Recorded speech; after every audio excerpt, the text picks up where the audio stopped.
For the fourth year in a row, the Cy-Hawk game is decided by one score.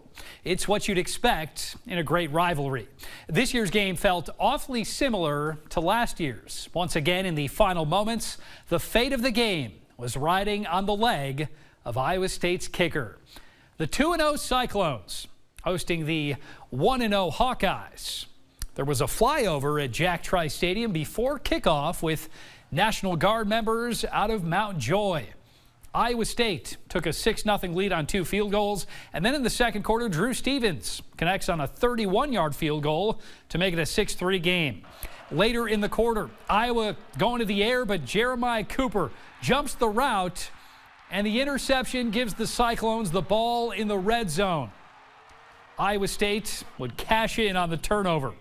Rocco Becht going to the air, and he finds Benjamin Bramer in the back of the end zone. Cyclones take a 10-point lead. Before the half, Iowa would answer. Mark Gronowski using his legs. He plows in behind the big guys, scoring from 2 yards out, 13-10 Cyclones at the half. The game was tied with just over 2 minutes to go. Becht looking to put together a drive. The ball gets tipped. It's into the hands of Gabe Burkle for a huge first down. What a play by Burkle. Then, just after the 2-minute warning, Kyle Conrarty hit the game-winning 54-yard field goal last year against the Hawkeyes, and he does it again. Another 54-yarder to put the Cyclones on top. Last chance for the Cyclones.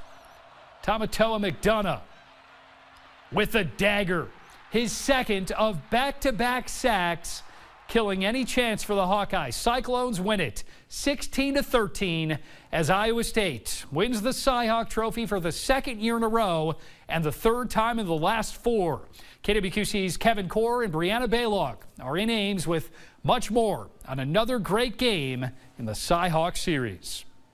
It wouldn't be a Cy-Hawk game if it didn't come down to one of the final possessions. You're sure right. It sure did. It came down to that last field goal that Iowa State made, and then Iowa had about less than 2 minutes left on the clock to try to get something going, possibly tie the game up, but then Mark Gronowski, QB, got sacked twice. And just like last year, the game-winning score comes from Kyle Conrarty from 54 yards out. And when you got that guy, man, you just believe in him. And I did. I said, man, do you feel really good about this?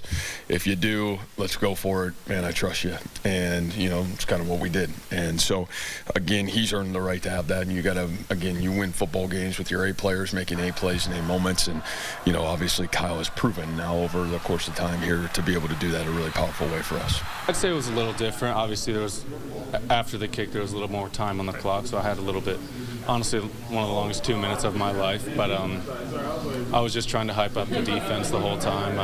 I did my job, so I knew I could help the team and just really trying to help the defense that whole time. Obviously, it was a close game, but not the way Iowa wanted it to end up. But there is one bright spot, and that was QB Mark Gronowski. He looked more confident out there, and he even said he felt more confident out there. But the passing game still needs some improvement, and that just goes on with some time. A lot more calm, was able to make a lot more better decisions throughout the game. We were running a ton of RPOs, just trying to attack those safeties that were trying to get aggressive in the run game.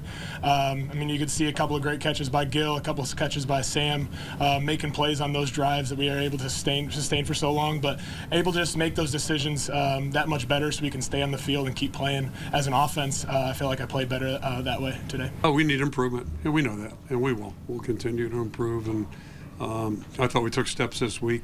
You know, we played a tougher defense, obviously, than so it may not have shown up in the numbers the way you like it to, but we're going to be fine. We'll just keep pushing forward here and, you know, see where it all goes.